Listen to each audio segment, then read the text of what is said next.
realize that you spend 1/3 of your lifetime in bed?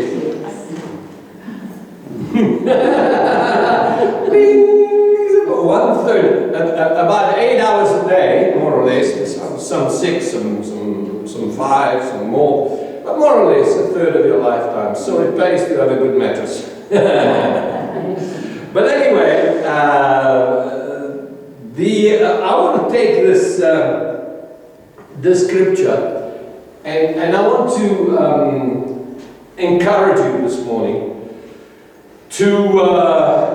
Sometimes what happens is that we let go of our dreams, or we let go of what we believe for, and something intervenes, something comes in, and life happens. And life is a bad teacher. Life is not a nice teacher. Life does not treat you well. Sometimes religion tries to put almost a plaster on life and hide the pain. But if you've heard me speaking before a couple of times, you know that I'm a very realistic person. I don't like talking to dogs, as a couple of Thursdays ago, I gave you the illustration of the guy on the path that was talking to a dog and was expecting the dog to talk back to him. The dog is not going to talk back to you. He's not going to.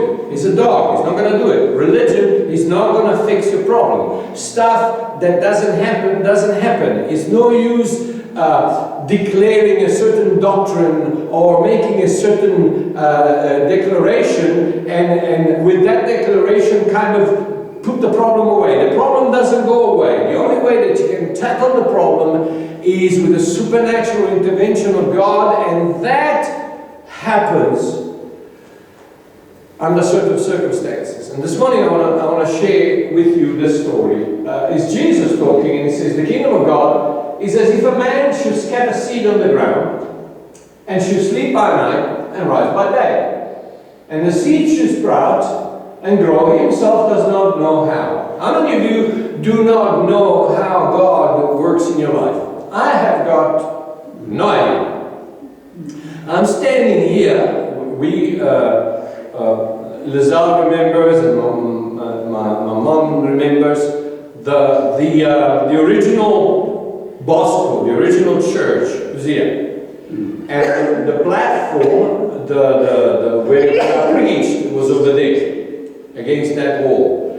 And this was a removable wall that we used on a Sunday. We used to open up and have church, and during the week we would have the school here. And this was the beginning. Now, I started this with 10,000 rand in my pocket. And the original projected cost of this was 184,000. And so I told the builder, take away the doors, take away the inside walls, take away the ceiling, take away the floor, take away everything. Just give me the shell. How much will that be? He said, it's going to be about 140,000. I said, I got 10. But let's go. And 3 months later, this building was paid for cash, with the solid doors, with the underfloor heating that, thanks to Eskom, we cannot use, because otherwise I've got to sell my car to pay the electric account. There's underfloor heating throughout the building. Everything, carpets, everything here. 3 months later, was paid for cash. In 1992, I started a double story with the school, 256 meters per floor, 2 floors, and again, in I think not even 6 months, the thing was paid. And then in 2000, originally, you might remember I mentioned to you some time ago that originally I saw this while driving with my Land Rover, when here there was nothing here. Here was just Port Jackson. It was just bush that high. And I came through from where they're building the hockey field now. I came through with the Land Rover once, through the bush. And as it opened, I saw this piece of mountain with river sand and desert. It was just nothing here. Obviously there was no Habanas Heights, there was no cricket field, there was no Montessori, there was no nothing. This was the end of town. And I saw these 3 buildings almost with my physical eyes. I saw these 3 buildings. And I heard the Spirit of God say, I want you to build a center in this place. And I said to the Lord, what are we going to use for money? Because you've got the streets paved in gold, but I got 10,000 rand in my pocket. So the Holy Spirit said to me, ask the builder how much it will cost to prepare the ground, which I did, and guess how much it was? 10,000 rand. So where's the problem? So we started. We started, as I said, this was paid for, then the double story was paid for, and then eventually I had to face the original vision of the 3 buildings, and so I looked at the bigger one. The bigger one, I spoke to my one and only pastor that I've ever had in my life, Ray McCauley, in 82, when he gave me the good news and I was saved. And I asked him advice, and he gave me very good advice. He said, Mario, if you have to borrow now and build rather than wait, and then the cost goes up, wait for the cash, and then it's going to be very hard for you to be able to do it, to put together the cash. By the time you put together the cash, the prices have gone up, and so you will always chase. Just trust God to be able to repay the loan. So we applied for a $500,000 rand loan, and we built that monster over there. And today, I'm glad to say that it's been a year that we bond free. So now, how did we do it? I haven't got the slightest idea. I don't know. I went to sleep, and the seed grew. I don't know how God does things, and I'm glad I don't know, because I don't want a God that I can explain. Because if I can explain Him, I can comprehend Him. And if I can comprehend Him, I can contain Him. And if I can contain Him, I can manipulate Him. And I don't want a God that I can manipulate. Now, religion will tell you that you can do that, but reality is not like that. I don't know if you checked last time how many prayers sometimes don't get answered, because you cannot manipulate God.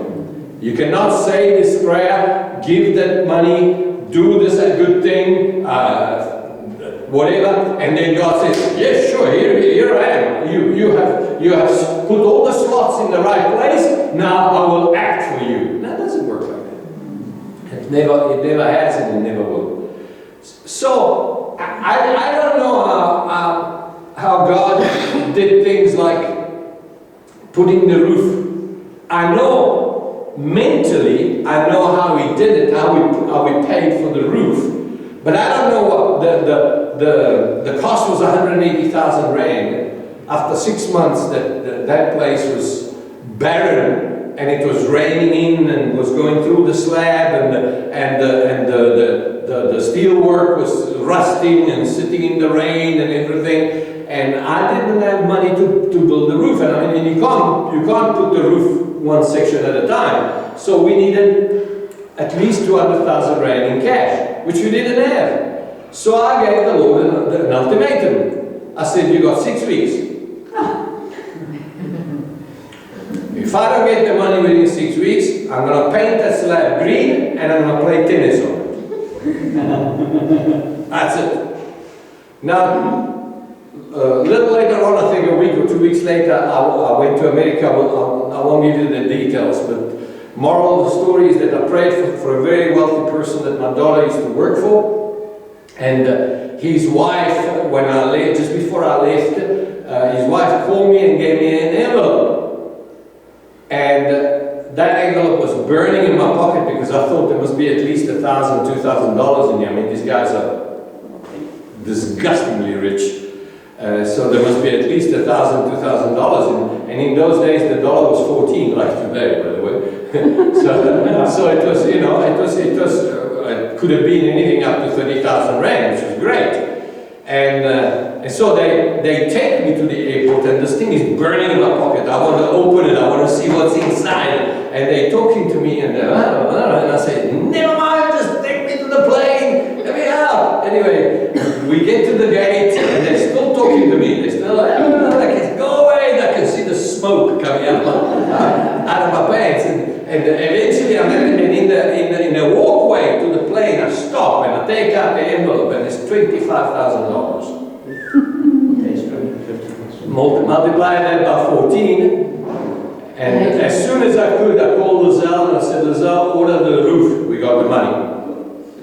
And how did he do it? I don't know. I don't know how we did it. I don't know how every time there is, Lizelle can tell you, I've always told her, don't ever start from the point of view of spending less.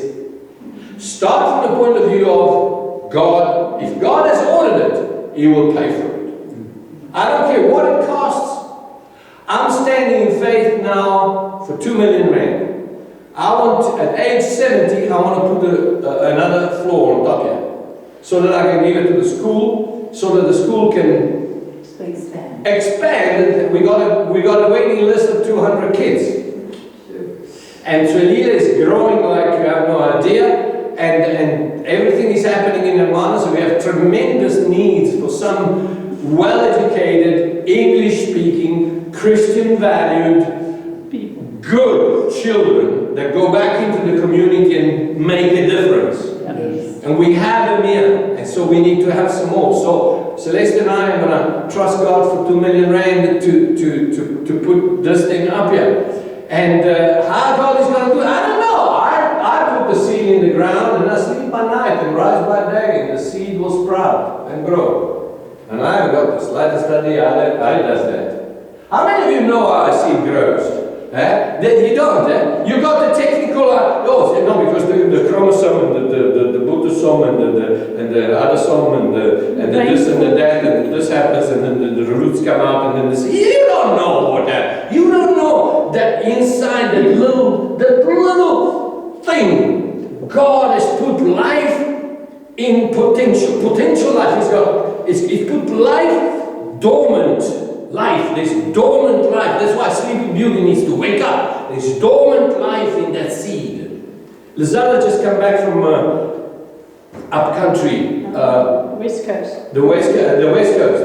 And she told us that she's seen flowers, the most beautiful display of wildflowers that she's ever seen in her life. We've seen it a couple of times, Celeste and I have seen it a couple of times. But she says this year is particularly beautiful. And you know what? If you go there, and in fact there are places on earth that are even more dramatic than that, because they are desert. Desert. But inside that sand, inside that desert, inside that death, it's seed with dormant life in it.